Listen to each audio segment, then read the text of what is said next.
আসসালামু আলাইকুম, সবাই কেমন আছেন? এই তো দেখুন আমার আম্মু পিঠা বানানোর জন্য এখানে চালের গুঁড়ি শুকাইতে দিয়েছে। আর আজকের আবহাওয়া বেশ খারাপ, দেখলেই বোঝা যাচ্ছে।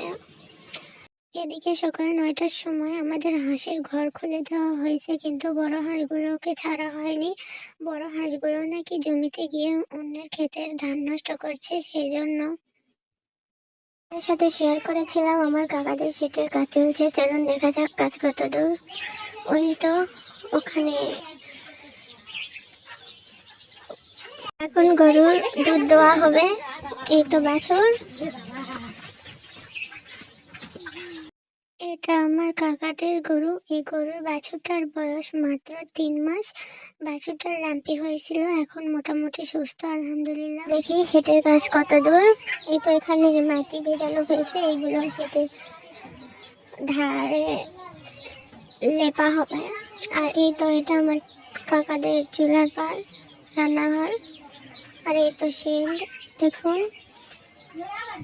এই তো শেড ইট দিয়ে গাঁথা হয়েছে। আর এখানে জানলা রাখা হয়েছে, এখানে জানলা লাগাবে। আর এই তো দেখুন এইটাকে বলা হয় গরুর চারি। এখানে গরু খাবার খাবে, পানি খাবে, খড় খাবে। এখানে আর একটা চারি বসানো হয়েছে।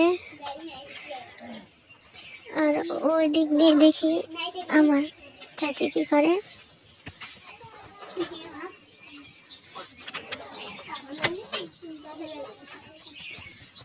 কতটুকু দুধ পাওয়া গেছে, এই তো এতটুকুই দুধ, বেশি হয় নাই। এদিকে আমার চাচাতো ভাই মাটি দিয়ে খেলা করছে। ওর নাম হাবিব। ও প্রচুর দুষ্ট, কিন্তু দেখতে খুব মায়াবী। ও একদম লেখাপড়া করতে চায় না। আমি ওকে পড়াই, কিন্তু ও পড়াশোনা করতে চায় না, সবসময় দুষ্টামি করে, সব বাচ্চাদের সঙ্গে মারামারি করে। আপনারা পরামর্শ দিন কিভাবে আমি একে ঠিক করতে পারি। আর এদিকে রাত হয়ে গেছে, আমার আম্মু কারেন্টের চুলায় দুধ গরম করছে। দুধ গরম করা শেষে আমার আম্মু আমাদের দুই ভাই বোনকে কমলা লেবু ভাগ করে দিচ্ছে। আজকের মতো ভিডিও আর রং করবো না। সবাই ভালো থাকবেন, সুস্থ থাকবেন, আর আমাদের চ্যানেলটা সাবস্ক্রাইব করে দেবেন। ধন্যবাদ।